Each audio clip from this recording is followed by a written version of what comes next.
Hello, Spookaroos. Welcome to the official Halloween season. I know that we've been in it for a couple weeks now, but listen, I haven't been talking to you live since the start of October, so I get to wish you happy October now. And of course, for us, it's always Halloween season anyway, right? But I am doing a little intro here to an interview that I did with a gentleman by the name of Mark Ledenbach, and he is basically the go-to expert on vintage Halloween collectibles. And when I say vintage, I mean like truly vintage, not stuff that you could have got, 10 years ago, 20 years ago, 30 years ago. I'm talking all the way back, the early 1900s. Really, I think he specializes in the 1920s through the 1960s. We're talking die cuts, which are those like cardboard cutout kind of things with the pictures on them, in case you don't know. Paper lanterns, paper mache lanterns, candy dispensers, and games, anything that you can think of that would have been produced to celebrate Halloween with. He's written books about it. He's got a website, HalloweenCollector.com, which I highly recommend that you check out, and lots of free information that he gives away there. But he also sells his book, which is not free, as we're going to talk about in the show. But well worth the money, in my opinion, if you are someone who is going to be collecting vintage Halloween and you want to know what you're looking at and how much, you should value something at.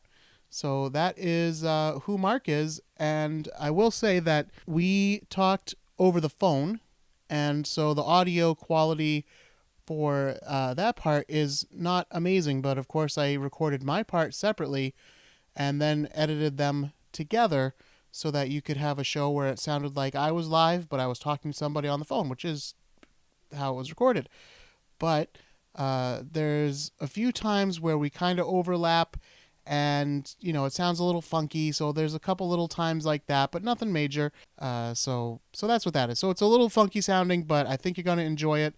This is a deep dive, ladies and gentlemen. This is a lot of information that's about to be coming your way, but if you're interested in the topic, I think you're really going to enjoy this episode. And Mark is my favorite kind of guest, someone that I don't know that I can just turn the microphone on and let him go, because he is passionate, and that's what I love about people. No matter what they're into, I love passion. I love hearing about it. I love getting all the details, and you're going to get all that.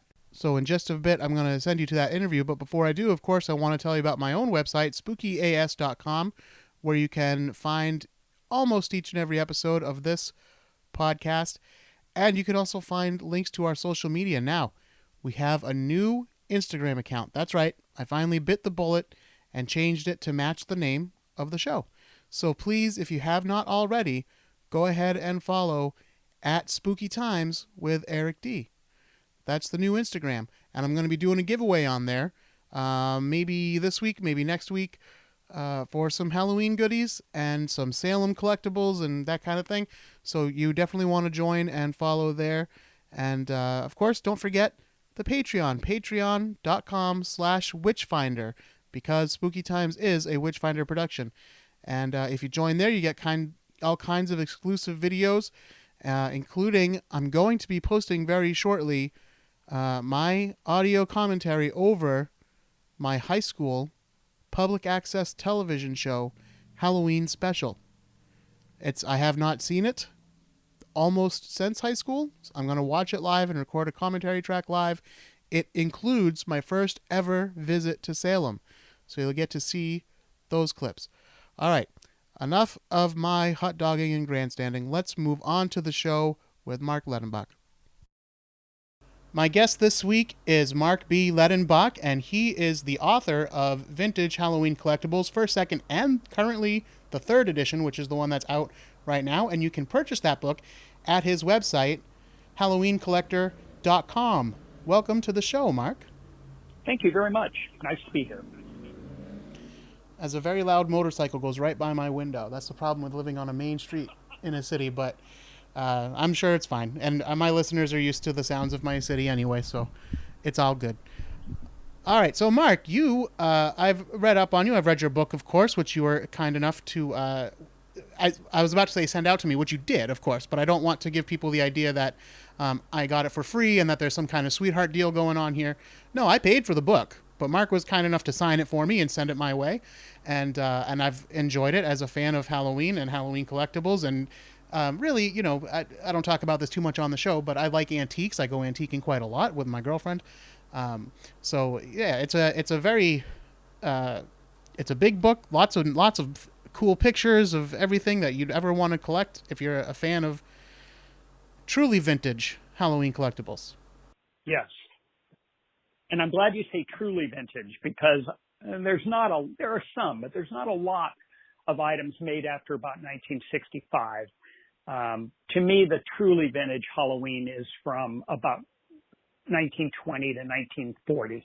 Why don't we just start just a little bit of background on yourself? I think everywhere that you're interviewed or whatever, the story has been told. So I'll give people the brief version of this, but then I want to point out something that I read in one of them, and that's that you were just helping a store owner move some boxes in her antique store, and she asked you to move some Halloween stuff. Yeah, that's exactly right. And I didn't know what was in the boxes. They were just boxes. And so I said, sure. And I moved the boxes out for her, and then she started to open them. And I said, what is all that? And remember, at this time, this is 1988, and I didn't collect Halloween. I didn't know anything about Halloween.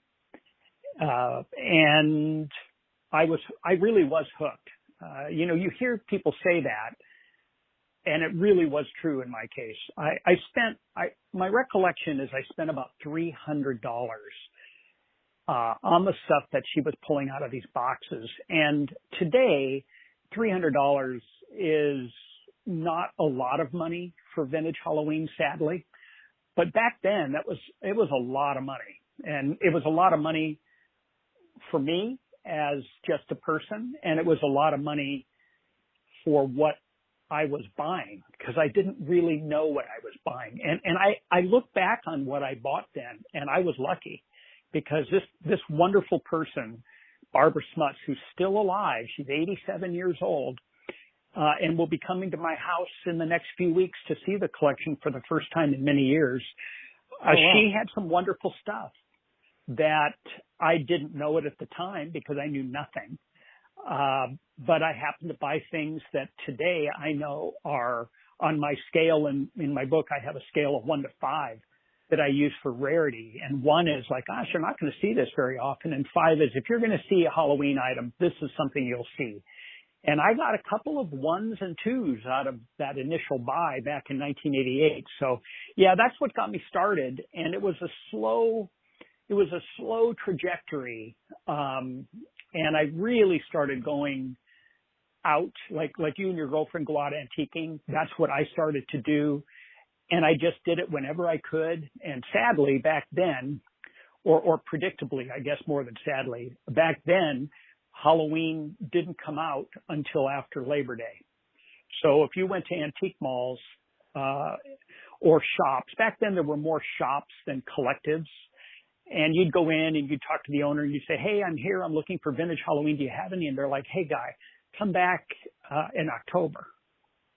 Yeah. Today, Halloween is so hard to find, and it's been such a hot collectible segment for so many years that if a dealer is lucky enough to get a good piece of Halloween, they put it out right away and it sells right away. But back then, that wasn't the case. And so there was no eBay. There was nothing like that. There were price lists that were sent out by a few dealers, and you'd wait for those price lists to show up in your postal box, and then hope that you could call fast enough to get the stuff that was in the lists, or you just were disciplined from Labor Day until basically Halloween. You just went to every shop you could think of to try to find things.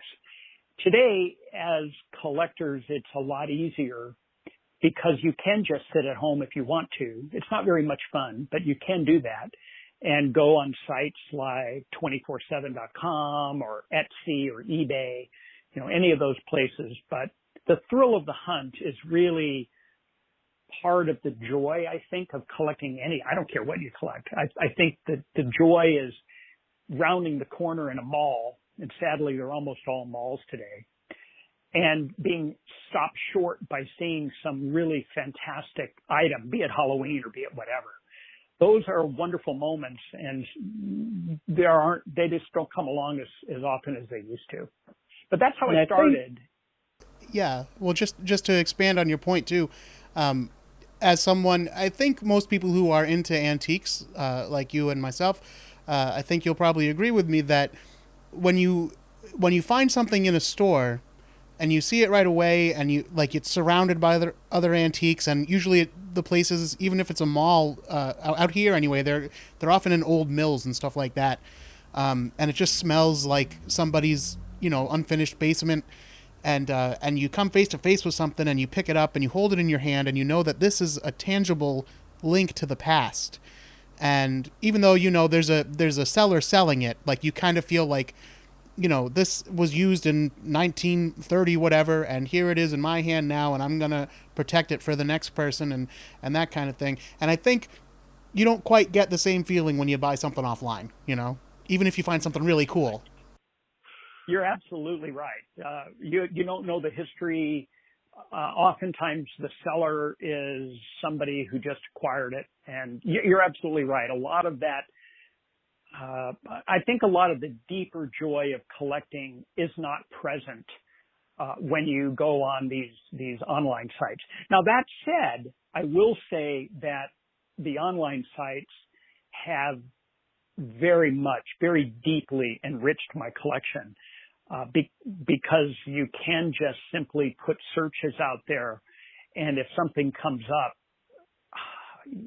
wow, what would be the chance of finding that particular item by going in random stores. So I don't want to denigrate the online experience at all. It's been a wonderful venue, a channel for me to deepen and enlarge my collection. But if somebody collects nearly exclusively or exclusively through that channel, I don't think that they're getting the full experience of being a real collector and going out and being in the field, if you will. Yeah, it's a different kind of treasure hunt. It really is. You have to, if you use my book or use any book, frankly, that's out there, and you see something in the wild, and you're like, hey, I think this is a really good item, and look at the condition, and you're able to make those judgments on your own, I think you become a more discerning collector more quickly. Yeah, I mean, it is fun to get mail and open it up and see that, like, oh, here's the little bat demon that I ordered from the 1920s. That's cool, But like you said, yeah, it's not quite the same feeling, but still valuable if you are dealing with the right people online that are selling you honestly. That's right. And there are a lot of them out there on eBay. If you're a Halloween collector, there's a few, names that surface regularly, and they know what they're doing, and they have good items. And, for me, I tend to ignore the listings that are buy it now, because most of the time the people that have an item with a buy it now attached to it, they either don't know the market, or they do know the market and don't care about what the prevailing price typically is. So something that will sell for $100, they put $400 on it, and then you'll see that listing for the next 2 years. So, but I tell you, collecting Halloween's been a lot of fun. I've been collecting all this time, and the big first jump in prices and I think in consciousness about, wow, Halloween is hard to find. For some reason, I can date it pretty specifically to 1992. And I don't know why that happened, but it did. Because the reference books, there were two really good reference books that were published in 1995. And so 3 years after that initial bump, when I say initial bump, that initial after I began collecting, there was the second bump in 1995. And then there was a third bump in 97 because a longtime collector sold his collection in 1997, and that engendered a lot of press. And therefore, I think a lot of new collectors were minted in 1997. And then frankly, through all the recessions, through the terror attacks, through whatever the economy was going to throw at you, Halloween has not flagged. Certain segments have, like the tin segment, I think, was hot for a time, and it's been pretty cool for quite a long time now. German candy containers and German figural, which are just like candy containers, only there's no way to put candy in them. There's no opening to put candy in them. They were super hot for a long time. Then they started to cool. And I would say in the last 2 years, they've now become quite a hot market segment. And I track this because I find it interesting that there's a lot of movement within the broad category of vintage Halloween collectibles. It's not a monolithic morass of things, right? It's just like, I happen to collect small paper, let's say. Small paper are invitations, place cards, tally cards that a great company that you live next to, Denison, or at least their original building, they were well renowned for making. That market segment, I went on my website about, 3 years ago, maybe 3.5 years ago. And I said on there, listen, if you don't collect small paper, I would start collecting it now because I think the prices are going to skyrocket because the original collectors, they're all dying off now. And those collectors never bothered with paper. They collected German candy containers, lanterns, and all of a sudden the market's going to be flooded with that. And prices are going to come down, which they did, but they rebounded pretty quickly because frankly, there's not that much out there in terms of really good German candy containers. But since that announcement on my website, small paper went up dramatically. So a Denison item that would sell back then for $25 was selling now for $400. No joke. Yeah, thanks for that. Yeah. Yeah, I mean. So now I know who to blame when I'm trying to collect my hometown stuff. Right. Yeah, there's no doubt about it. Sometimes I just wish I'd keep my mouth shut. And it does play into the larger narrative that I think concerns a lot of us in the hobby. And that is that prices across the board, across almost every segment, except maybe for candles, certainly for candles, for tin, common tin, those segments have not moved very much. But except for those, a few outliers, everything has gone up. Sure. Before we get too much into the pricing, I think let's just talk about how Halloween decorations came to be.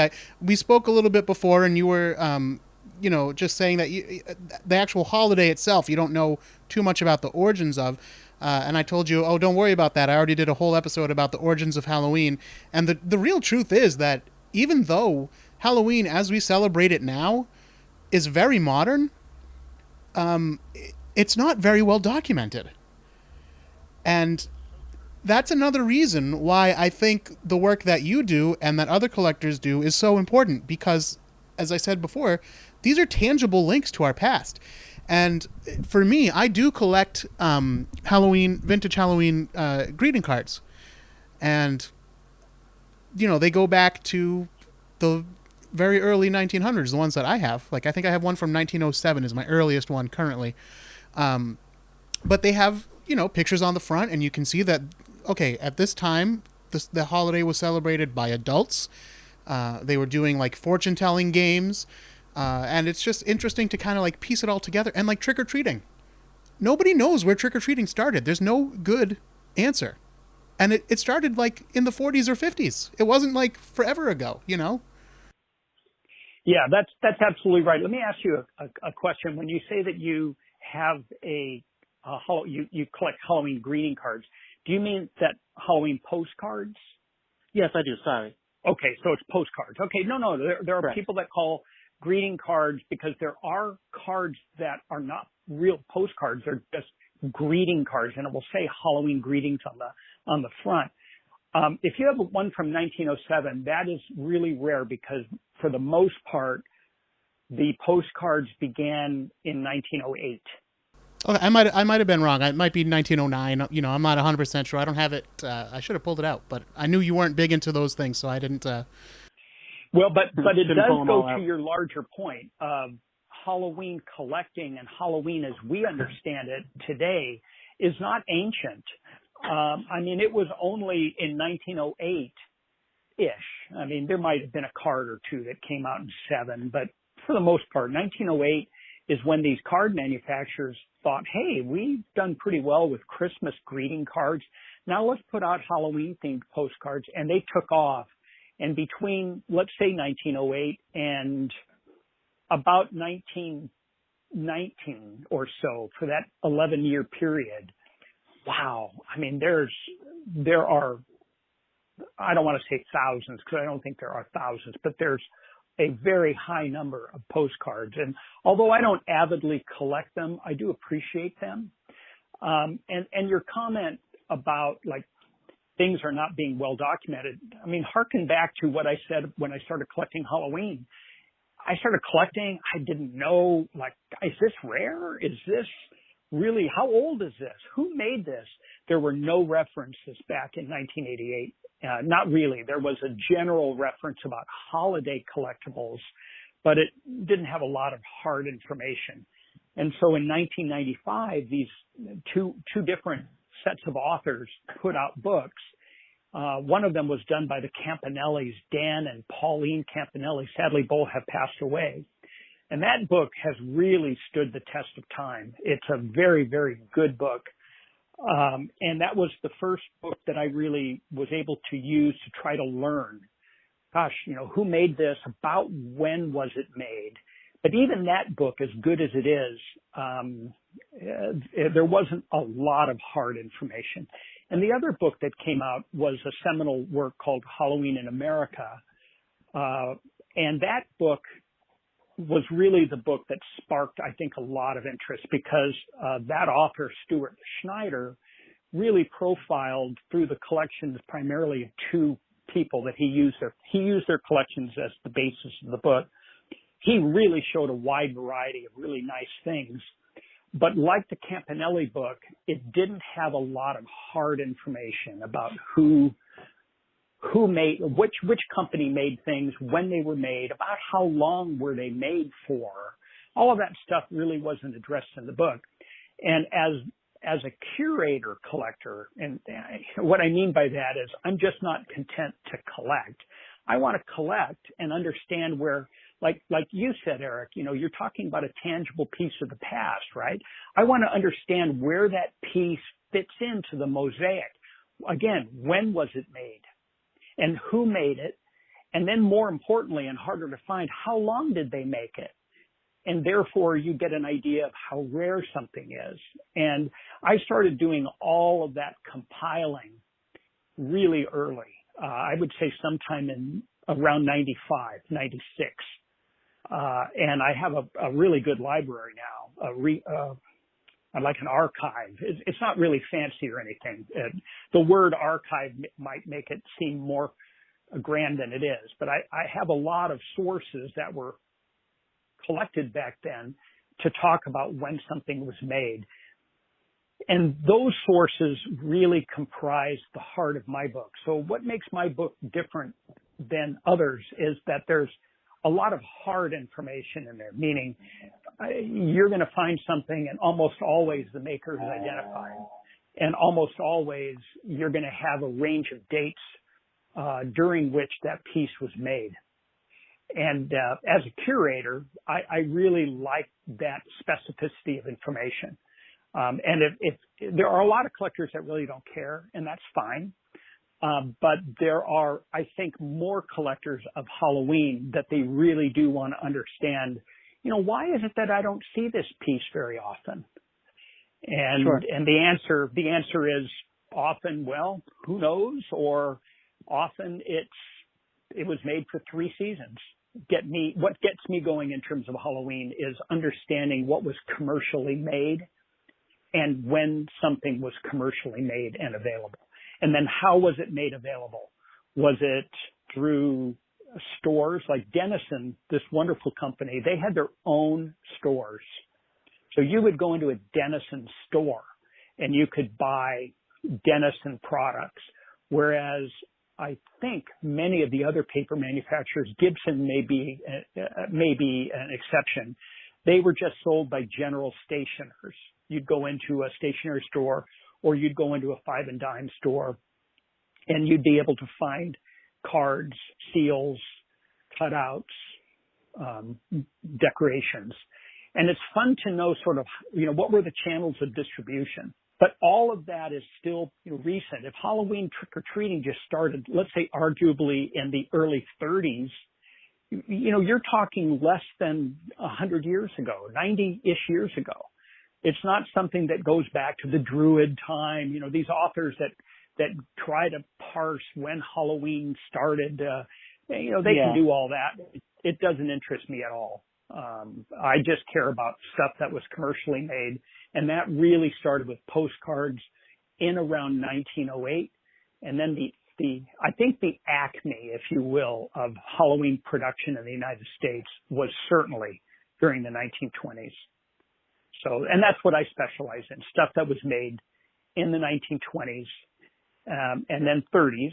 But the Depression, the reference books always talk about the Depression starting in October of 29. The reality is no one really understood that at the time, or I should say few people did. And the effects, the economic effects really didn't start appearing until about late 30 and onward. And you can see that very clearly in companies like Denison, companies like Bystol. You see the number of products that they were bringing to market in those years dwindle. You can see their channels of distribution dwindle. And you can see them reusing artwork that was done before because they needed to cut costs because, frankly, they weren't selling much.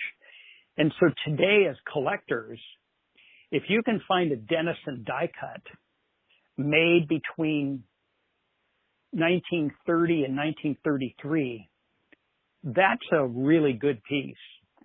Not only do they look different, they had an artist then whose name I would love to know. They had an artist who had a very unique style. And so you can look at a piece from that interval and know it's Denison, and you know it's from that interval without knowing anything else. And that's what excites me about collecting Halloween, is being able to put these tangible pieces of history in some sort of lattice work or mosaic so that people who are like me, curator collectors, they can understand what do they really have. So sorry to go on a little bit on that, but No, I'm right. passionate about this topic. Yeah, well, listen, man, that's why I called, or why I had you call. So let's talk a little bit about the kinds of imageries that these companies are putting out, because, I mean, yes, some of them are similar to what we have today, but I think a big distinction that you make, and that's very clear when you look at the artwork that was being put out by these companies, is that in the early days of modern Halloween, it really wasn't meant for children. That's right. The imagery was for adults. The parties that happened in the 20s were adult parties. Now, I don't mean that they were X-rated parties. I mean that they were thrown by adults for other adults. Now, that's not to say that there could very well have been, and probably certainly were, parties that the parents put on for kids, but that would be unusual. Most everything was you would invite some friends over, you would buy these wonderful decorations in a stationery store or in a five and dime. You would buy these German candy containers or figureros or other tabletop decorations as prizes. And you'd sit around and you'd play bridge, or you'd play whist, or you'd play canasta, or even mahjong was a big rage back then. And you'd have food and all that, and you would give prizes out, and the people would stumble back home. And some of those people with these prizes kept them really nice, and some just threw them away or didn't care about the condition. And that's where you get a lot of these things. That's what they were for. And they weren't purchased. A lot of German candy containers, they weren't purchased just to buy them. They were purchased to give away as gifts for parties. Now, again, I don't want your listeners to get the wrong idea. I'm not saying that every single German candy container was meant to give away as a gift, but you have to think about what was really going on at the time. And Halloween wasn't really a solitarily celebrated holiday. It was a communal holiday. So you would go to parties, you'd go to church events, and they would have all these Halloween decorations up. If you belonged to a lodge, the lodge would have like a Mason Lodge or an Elks Lodge or Goodfellows. They would have parties, Christmas parties, Easter parties, Halloween parties, and they would buy lots and lots of decorations. And in fact, today, with a lot of the lodges being decommissioned because of sadly, a general lack of interest to join such organizations. And I decry that. I think those organizations serve a really wonderful purpose. But those decommissioned lodges are just sometimes a real gold mine for holiday decorations, not necessarily just Halloween, but holiday decorations. And so you have to understand sort of, or think about, and want to understand why these decorations were purchased. And it's mainly for Halloween parties given by adults for other adults. Now that did change. And so therefore the imagery of a lot of those decorations, especially the die cuts that were meant to hang on walls, or the table decorations, they were sort of scary. They were a little unsettling. And I don't mean in a gory or bloody way. So you can look at a decoration that was made in 1925, let's say. And then you can look at a similar decoration, meaning a die cut that you'd hang on a wall that was made in 1980. And without knowing anything else, you'd be able to tell, oh yeah, this 1981 is the newer one, because a lot of Halloween centered around gore, blood, violence, whereas the decorations back in the 20s and 30s, it was more unsettling. Like I'm reading an article in a fantastic magazine called Remind. I'm reading an article about the Halloween film by John Carpenter in 1978. It's a very long article, and it has a picture of one of the original one sheets used in the theaters to advertise the movie, a fantastic poster, but it shows a dripping blade, and that's just really common of the imagery, sort of violence, hinted at violence, maybe even more than hinted at. And that's really common in the late 70s and 80s, whereas with Halloween decorations from the 20s and 30s, it's more scary, like you'll have a devil's face and it's looking right at you and he's not friendly, or a witch's face and she's not friendly. Yeah, they're more, I would say, like some of them are grotesque maybe, as far as the faces go, sinister. Yeah, great word. Yeah, more spooky in that way than like, it's not cartoonish, or if it is cartoonish, like I said, then it's kind of grotesque. Yeah, that's very well said. I'm looking at the demon on the cover of your book, actually, the die cut demon, and that's what I'm talking about. Like his face is grotesque, but and it's a little cartoony, but it's not like child cartoony. That's right. Now that changes as the decades change, and so by the time you get to the 50s. Everything has become more child-centered. And so a lot of the spooky element, the eerie, unsettling, that's largely gone. And sometimes it's not completely gone, but it's largely gone. The witches have become, the devils too, have become more rounded. They're like Casper the Ghost or Wendy the Good Witch. There was Little Hot Stuff, I think his name was, which is a Harvey Devil character, and they're just very non-threatening, and that's sort of the grand arc, if you will, of Halloween imagery is. By the time you get to the 50s, you can almost certainly point out, oh yeah, 1950s, because look how friendly and funny it is. It's meant to evoke a smile rather than a shudder. Yeah. And then as the 60s and 70s go on, then it becomes, by and large, there are great exceptions to this, but it generally becomes, fun, funny, and then it gets a little, violent. I'm thinking of a Transagram. There was a great company called Transagram that made these wonderful games in the 1960s, and one of them was called Green Ghost. And it's a really large game. It was a glow-in-the-dark game, and I'm looking at mine right now. And it was really fun. It was a family game, and it was very, very friendly. And it was a little spooky, but it was more spooky like you'd laugh out loud spooky. And that's really common of the kind of products that these commercial manufacturers were issuing in the 1960s. Now, for me as a Halloween collector, I largely stopped collecting after 1960. I do have, I would say there's maybe 10% of my entire collection is devoted or is comprised of items made, maybe not that much, maybe between 5 and 10% is comprised of items made after 1960. I really prefer stuff from the golden age of Halloween collecting, which for me is 1920s and 1930s. As the younger collectors stream in, I don't believe that the older stuff, 20s, 30s, 40s, I don't believe that will lose value. And in fact, it's just the opposite.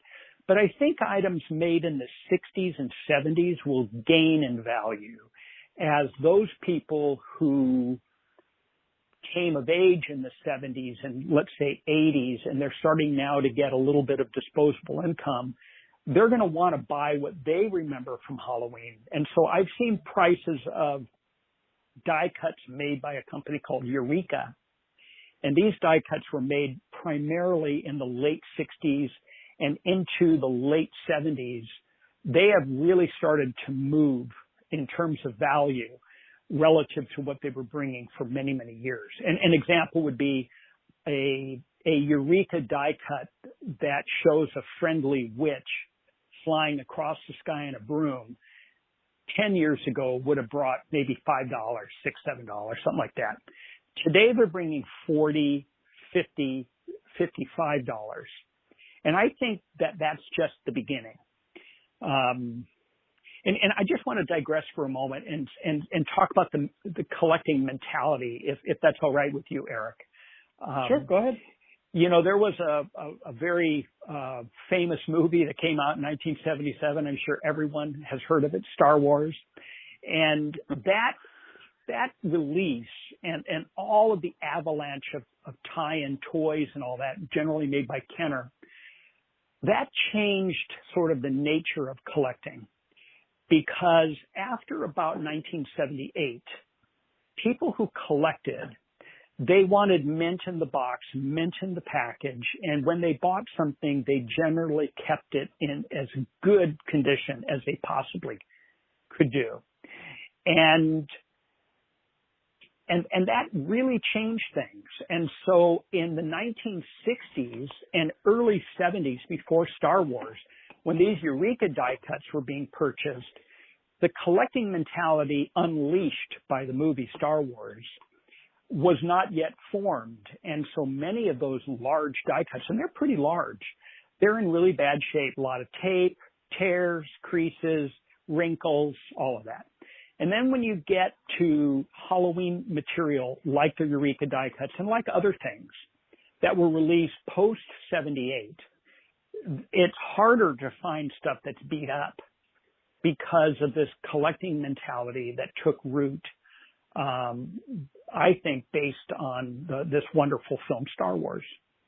And so I can pretty much, you can put a stake in the ground and say there was a different collecting mentality formed in the United States, 1978, And that has not changed very much in all of those 40 some odd years, 43 years that have elapsed since the movie was released. The year after the movie was initially released. Prior to that, most people really didn't give a damn about holiday items other than Christmas. I mean, Christmas stuff, wonderful. There's a lot of it. And most, I would say a very high percentage of vintage Christmas material, meaning stuff made prior to 1960, is in mint condition or near mint, because Christmas meant something to people. Memories, family memories were formed around the traditions that particular family might have had with Christmas. Very few analogous situations apply to Halloween. People they didn't attach any importance to it. And so today, to find Halloween material in really nice shape is getting harder and harder, because most of it wasn't kept in nice shape. And most of the items that are in nice shape have been long ago absorbed into collections. And that is part of the reason, maybe the predominant reason. I'd have to really think about that, but it's certainly an important reason why prices have been escalating so dramatically. Yeah, to me, not that I want things that are, crinkled and this close to trash, but for example, with the postcards, I always would prefer a postcard that was used, for a couple of reasons. One is that when it came from, because there's a postmark on it. And also, again, you get a little glimpse into somebody's life here. So I actually found my postcards while you were speaking just now. Don't worry, I was still listening. But I have one from 1907. Wow, that's amazing. Yeah. And would you tell me, if you flip it over, there might very well be a number on the back, or there might even be the name of the manufacturer. Well, it says copyright 1907 by Fred C. Lounsbury. And there is a number on the front. Yeah, and what is that number? Well, first of all, there looks like a little crescent moon first, and then it says 2052-2. All right, I've got my postcard book here. 2052 is Fred Lounsbury. That's right. And let me just go and see what it looks like. Oh, yes. Boy, they're nice. And 2052 is a set of 4. And you have one of those 4. Either the people are around a dunk tank, bobbing for apples, a lady's looking in a mirror. There's a grandfather's clock, and then there's two people dancing. I have, there's a lady holding up an apple on a string, it looks like. Oh, yeah, that's it. Yep, I don't have my glasses on. Yeah, they call it 18th century French couple with apple on string. 1907, that's fantastic. So that's great to know. I always have thought that the first commercially produced postcards were 1908. But I have absolutely and wonderfully learned a fact here that 1907, Fred Lounsbury was putting out some Halloween cards. There were only 4, but he might be the pioneer. Well, look at that! I taught you something after all this.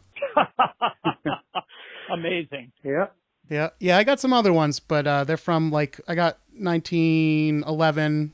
I think 1913 was one of my other ones. So I got a few from that era. But like I said, the artwork is fun. And then you get a little glimpse on the back because most of them are used, like I said. So when I do write postcards now, I am always sure to write specific things so people know, in the future, if they ever find one of my postcards, they'll know where it came from, who it was going to, why, no mysteries. Yeah, that's really sensible. I agree that with postcards, there is that added resonance, if you will, of given that, hey, this was sent by Cornelia Higgins, and it was received by Gladys Maple, and here's what was said. I mean, there's a lot of fun in that. With Halloween decorations, other than postcards, that becomes more of a liability, right? So if you have a die cut or you have a candy container that's been damaged, you can get them repaired. There's no doubt about it. But, you can get them restored, but who really wants to bother with that?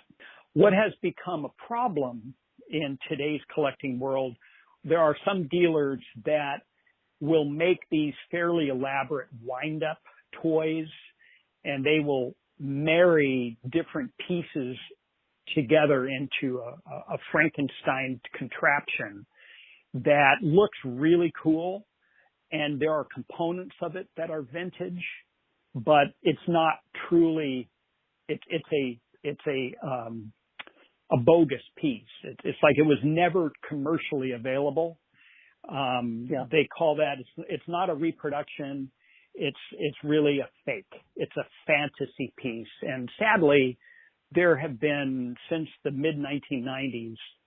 There's really been an avalanche of these fantasy pieces. But I would tell collectors that if you're interested in the wind-ups, they're really very few that exist, and all of them are going to look really used and really worn. And so if you see a wind-up that looks pristine, ask a lot of questions. It's possible that it's completely vintage and completely right, but ask a lot of questions because a lot of these dealers are asking a lot of money for them. And so I go to collections. I see a lot of collections every year, and I'll go in and I'll be like, oh, I'm sorry to tell you, but this piece is probably a Frankenstein piece. It really doesn't have any vintage value. And they'll be like, oh my God.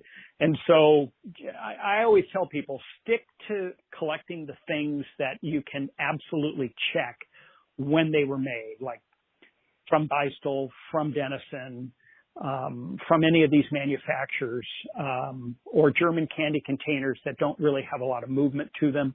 Those are all pretty good. But once you start getting into what's called mechanicals, you just want to be cautious because you'd be spending a lot of money, and you just want to make sure you're buying from reputable dealers that stand behind their product forever.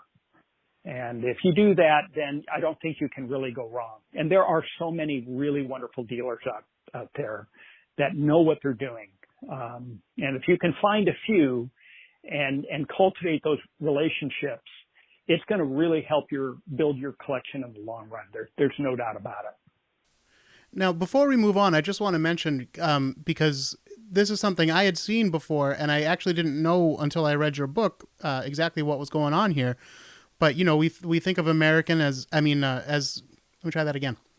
We think of Halloween as a basically purely American holiday in the way that we celebrate it now. Again, we know the ancient roots and all that stuff. But then you have all these decorations being made in Germany and other countries. And I was kind of like, oh, do they have their own thing for Halloween? Like, is it like a parallel holiday somehow? But that's not what the case is. That's right. And that's a great point. Thank you for bringing that up.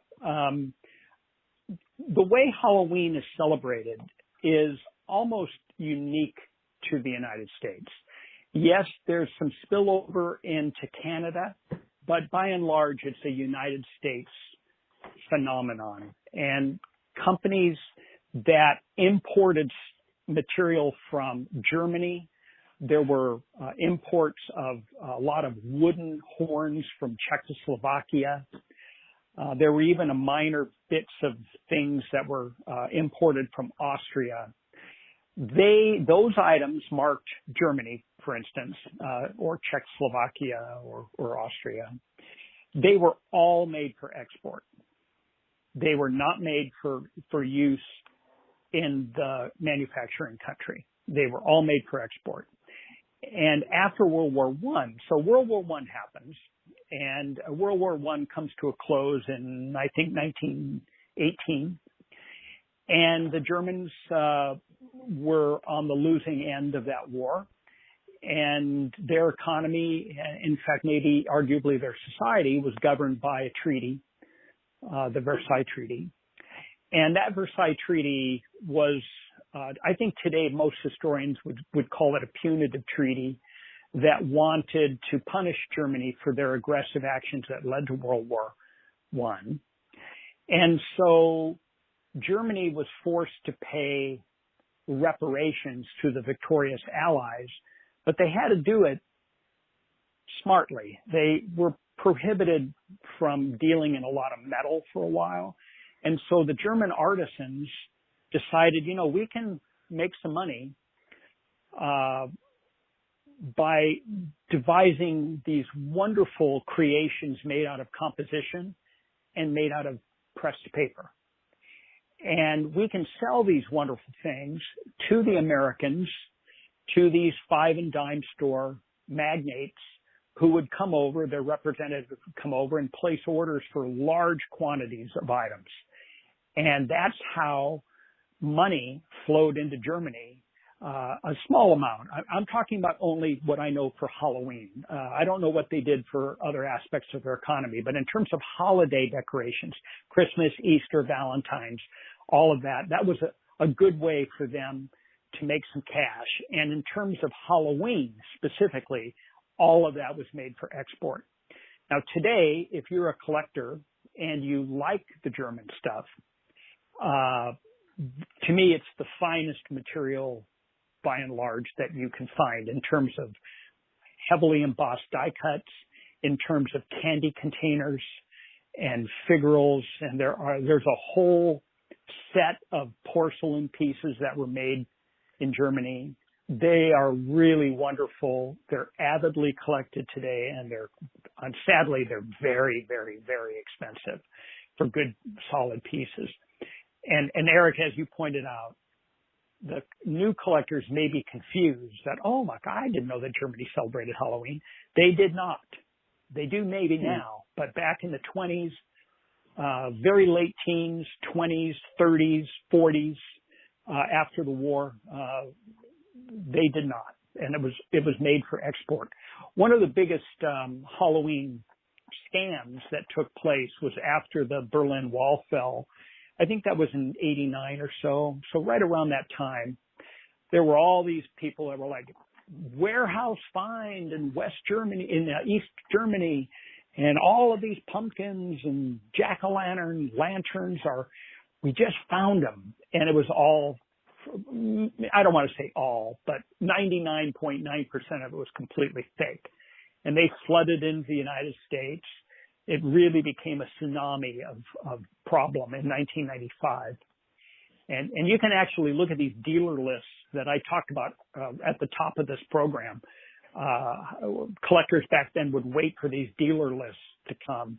And you can go back. I've kept all of mine. And you can see it's just like a fork in the road. In 1995, all these items that we know now are completely bogus.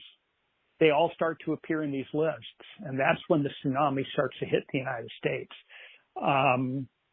So as I say in the book, and as I have said many times on my website, if you're seeing an item, let's say on eBay, and it's a Halloween item, and it's being sold from a seller in Germany, there's a very small chance that it's actually a vintage item. It's probably something that was made as recently as yesterday. And so you have to be really careful, because Germany, they needed the cash. They made this stuff for cash, and they wanted to get it out so that they could get the money. So there would be no economic incentive for them to have any meaningful quantity of items. So, is it possible that a few items here and there stayed in the country? Absolutely, of course.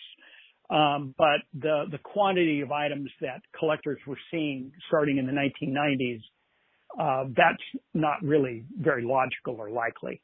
And in fact, time has shown 25 years has gone by, almost 26 years has gone by. And it's very clear what items that were first seen in 1995 are completely bogus. And sadly, today, there are still new collectors that see these things and buy them. And they spend hundreds of dollars on items that really don't have vintage value. They have decorative value. So my advice to new collectors of Halloween is to do research, really get to know the sellers of things, especially the sellers that routinely sell Halloween. Get to know them. Buy whatever reference books are available. Do research. Visit sites like mine. And there are other sites that are good. and just do your research before committing dollars. Because if you make a mistake, it's likely that you've wasted hundreds of dollars on something, and you're not going to be able to get your money back out of it unless the dealer or the store that sold it to you, the antique store, is stand up and say, "Oh my gosh, I'm sorry, I didn't know that. Here's your money back." I mean, that happens, but why should you go through the stress of, am I going to get my money back for this piece of garbage? Why do that? Just avoid all of that. Buy my book, buy any of the other books that are out there. Find people who know what they're doing. Ask them questions. I mean, on my website, HalloweenCollector.com, people can send in questions to me and I'll answer them. And I post, although I haven't had time to post in the last week or so, I generally will post several times a week and talk about things that I'm seeing on eBay. And it's a good way to educate yourself for free, because the website is a self-sustaining website. It doesn't really cost much, and I don't ask anybody for any money. So you can just go on there and you can read. That website's been in place since 2003. So there are years and years and years and years of posts. And if you're a new collector or you're an intermediate collector, or frankly, even an advanced collector, get to know what you're potentially spending your money on. Because sadly, prices today are way higher than I would have ever thought possible when I started collecting in the late 80s. Yeah, well, let me just plug your book a little bit, because like I said, I have it sitting here in front of me, and I did purchase it, and it's not cheap exactly. My book, that third edition, was self-published, and so the only way to get it is through me. You can either buy it directly through me at my website, or you can buy it indirectly from me through Amazon. So right now it's $77, and it's, that's a lot of money, but given how expensive it is to collect Halloween, it's basically one mistake. It's preventing you from one mistake, maybe. Yeah. Well, that's what I was going to say. If this is something that you are thinking about getting into in a meaningful way, and I mean, collecting vintage Halloween, truly vintage Halloween, then really you do need to get this book or one of the other books that Mark might recommend on his site. I can tell he's a very humble guy. But this book is great because it teaches you, you can go through and learn how to spot fakes a little bit. And the same on his website, which he's given away for free. Like he just said, when he goes through and he lists the eBay items, he tells you why I can tell this is fake. Here's why. And, so it's a very good place to start. And, otherwise I think you're kind of poking around blind. Like there's a great, what I think is a great dealer of antiques in my area. And he just got a whole, half a store full of Halloween stuff. And I'm looking at it and he's like, yeah, I got this from an estate sale. And as soon as I saw it was Halloween, that's where I got these postcards from. He's like, this was someone who collected Halloween, and he's got all these paper lanterns and all these games and everything. And, they're all maybe a little expensive for me. That's why I stick to the postcards, because that's one area that hasn't really exploded the way other things have. And like I said, I like the little glimpse into someone's life and the history. But anyway, I'm very hesitant to buy. I was very hesitant to buy anything because I'm like, I know that I could make some of this stuff. And I'm not that skilled an artisan, but I'm pretty good at arts and crafts. And I feel like I could make, a paper mache lantern that looks pretty good. Like, so then when you get this book or you go to Mark's website, you can kind of learn the tricks, and learn what's going on. And hopefully you're dealing with reputable dealers anyway, but just to protect yourself and have that knowledge. Like I said, if you're looking to get into collecting in any meaningful way, I think you definitely want to check out the website at the very least, and you probably want to get the book. But I will say, Mark, your prices on a lot of these items are a little cheap from what I've been seeing. And I don't know if it's because I'm just saying, I mean, I live in Massachusetts, and, sometimes I go to stores near Salem, and around Salem, you expect things to be marked up if they're any kind of spooky anything at all. They're selling to tourists, and they know that this is what the tourists are coming for. But for example, I actually have one of the the tin ratchets that you have, because again, you know, I try to stay on the cheaper side of things. Oh, I don't try to. That's what I can afford. Yeah, and I found one. I don't know if I mentioned it in my emails, but I'm the Witchfinder General of Salem, Massachusetts. So, so witches have a special place in my heart, which is maybe weird to say. Maybe I don't know, because I'm the Witchfinder. But I found one that you have here in your book. On page 206, you have a U.S. metal toy witch ratchet oblong. And I think I got it for like $35. And you have it listed here. And when I got the book from you, I was like, oh, I got to see if it's in there. And it was. And I was very happy. And then I saw $15. And I was like, oh, man. But on the other hand, things, though. But bear in mind that third edition, and there won't be a fourth. I'm done with the books. I've said all I can say. That wonderful book is from 2014. And the market has sharply moved up in the last 7 years. But what makes the book still a very valuable resource for collectors is not so much the pricing, but it's what I call the relative scarcity index number, 1 through 5, because those largely don't change. Yeah, maybe there's a 10, 15% of all those items, they might have changed a number by 1, like instead of 3, it's a 2 or a 4. But that's what's really valuable, is because you can look at like that oblong tin toy from U.S. Metal Toy on page 206. There's probably a number 5 or a 4 next to it.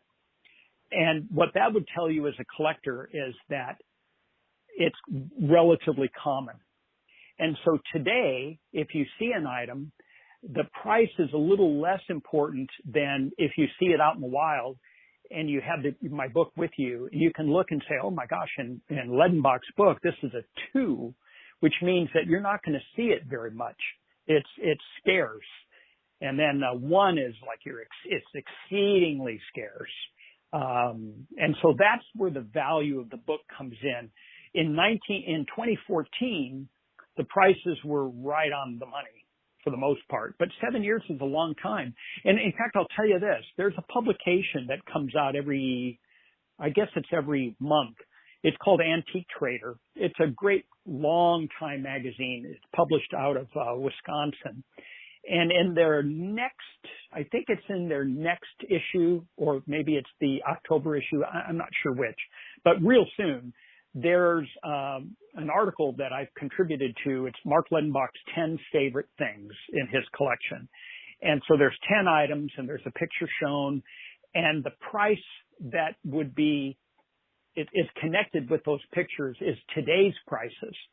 And, you know, people will just choke. So there's an item that's in my book and it might be $1,000, but today it's $4,500, but it's a 1.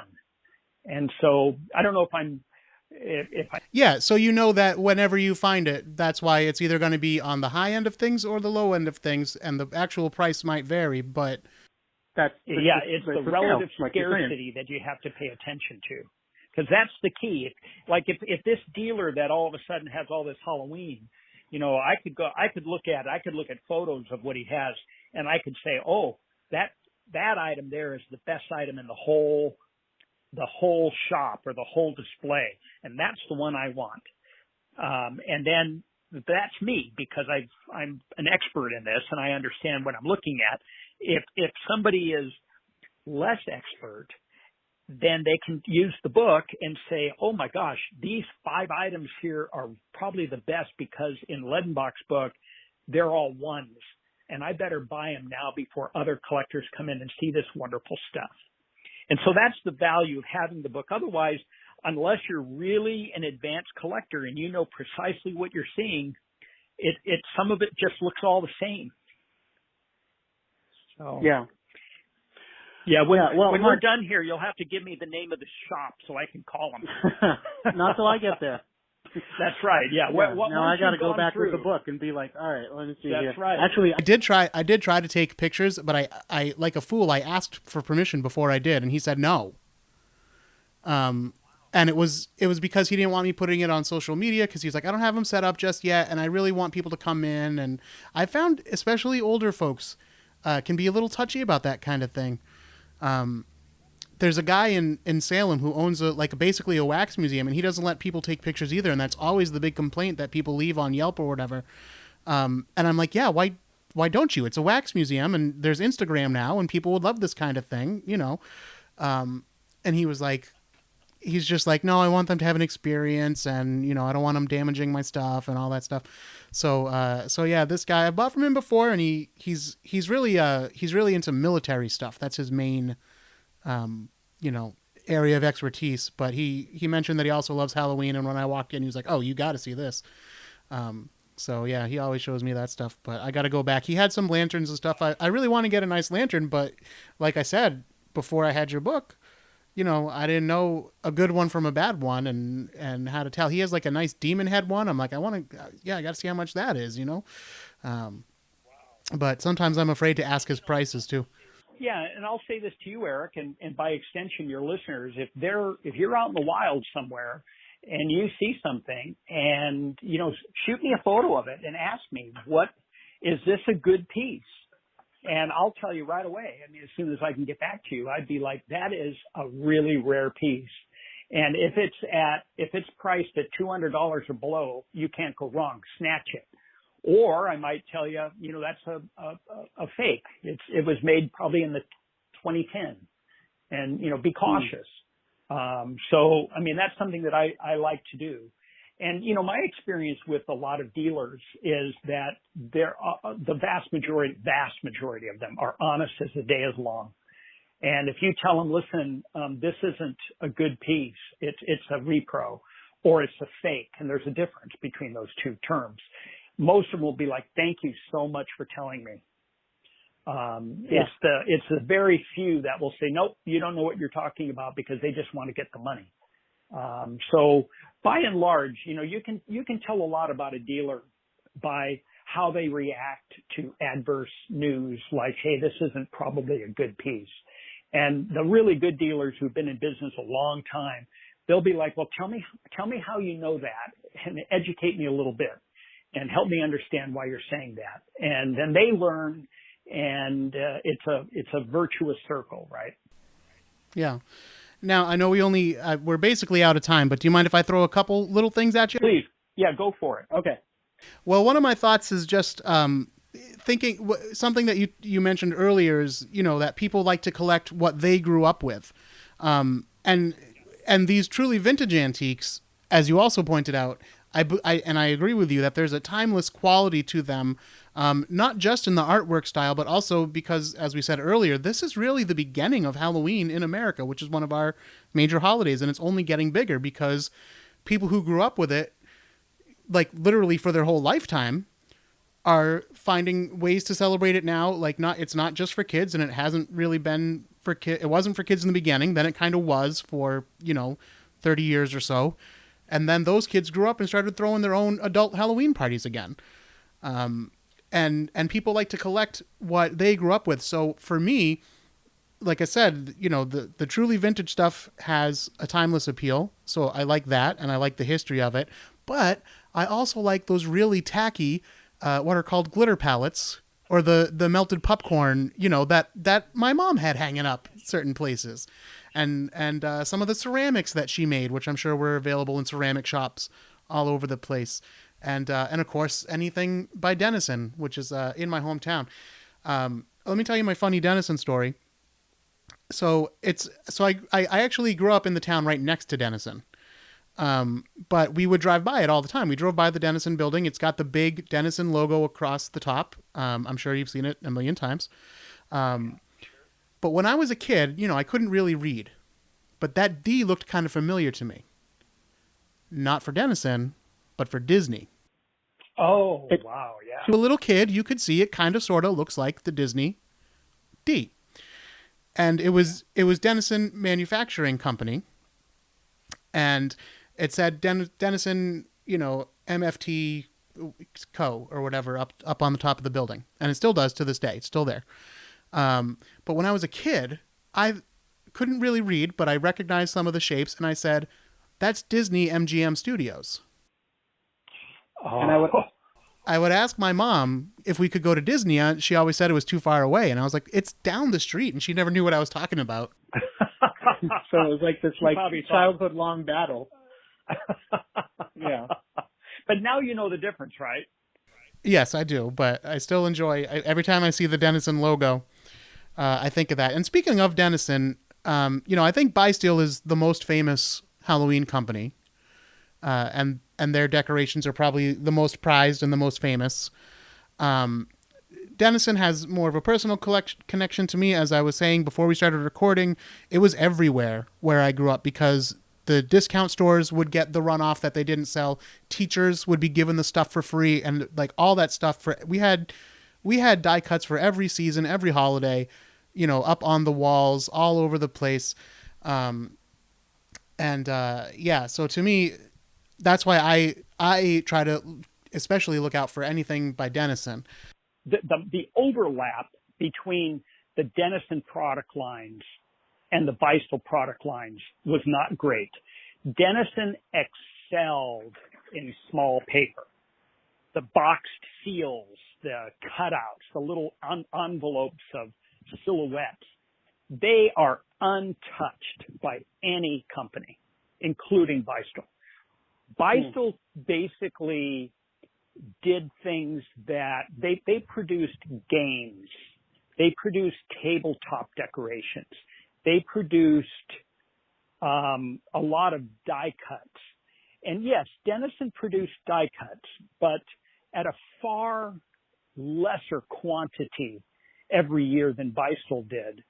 And if you look at the early Denison die cuts and you look at the Bysteel die cuts, Bysteel does have an edge. There's no doubt, but it's not a pronounced edge. And then if you look at all of Denison's product lines, they stand on their own and they're second to none. I have a very extensive collection of boxed Denison seals and silhouettes and all of that. And they are wonderful to collect because they're a small form factor, so you can fit a lot into a display case. Most of them were never kept because people bought these seals to use, to put on, to slap onto envelopes and, to invite people to Halloween get-togethers or parties. And so if you can find a box like that filled with the seals still, it's fantastic. And so I would say that in terms of paper, American paper manufacturers, Bysteel and Denison stand on nearly equal footing, depending on what it is that you're talking about. And then there's a marked difference between either of those two wonderful companies and a third wonderful company called Gibson, which of course is still in business today. So I didn't want you, and I know you didn't mean to do this, but I don't want you to in any way denigrate a fantastic company like Denison. And I know you didn't mean to do that, but it's, sure. I just love Denison stuff.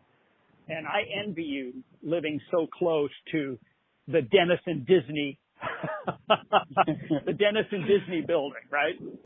Yeah. Well, like I said, now Denison, it's not exactly out of business, but for all intents and purposes, for the company it is. Yeah, that's right. And now there's Denison Avery. Yeah, the building is still there, and it still has the big sign on top. I'll send you a picture later on, and it's owned by the state now. So a lot of the state offices are there. So the Department of Family Services for Framingham, Massachusetts, is there, and so is the Department of Disabled Persons. All those are housed in there. So I've been to meetings there because of my day job several times. so it's, and I'm probably the only one who appreciates it. And that's how you say the name of the town. It's Framingham. Framingham, yeah. Okay, good. I've always said Framingham, so it's good to know. Yeah, well, I've always said Bysteel, so yeah, I've always said Bysteel, so we both taught each other how to speak today.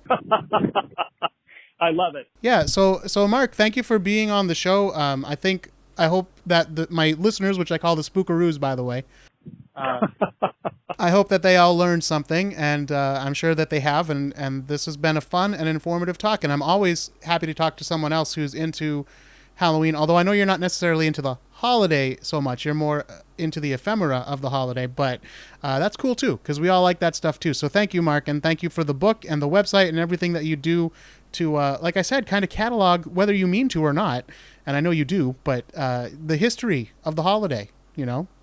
Absolutely. Yeah, thank you. This has been a lot of fun. I hope you enjoyed that interview with Mark Ledenbach, HalloweenCollector.com.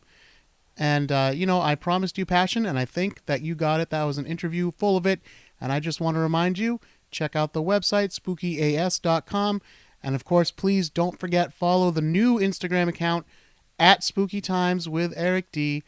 And, of course, all the regular stuff, patreon.com/witchfinder and facebook.com/spookytimeswithEricD. Join the Spookaroos, our secret closed group, so we can talk about all kinds of spooky things without the weight of public judgment. And hopefully I'll see you in Salem. I'm back in swing as the Witchfinder General. So if you come to Salem this October, or if I met you on the streets of Salem this October and you took a card and started listening to the show, thank you for that. And hopefully more YouTube videos come and all that good stuff. So keep an eye out. And until next time, don't be afraid.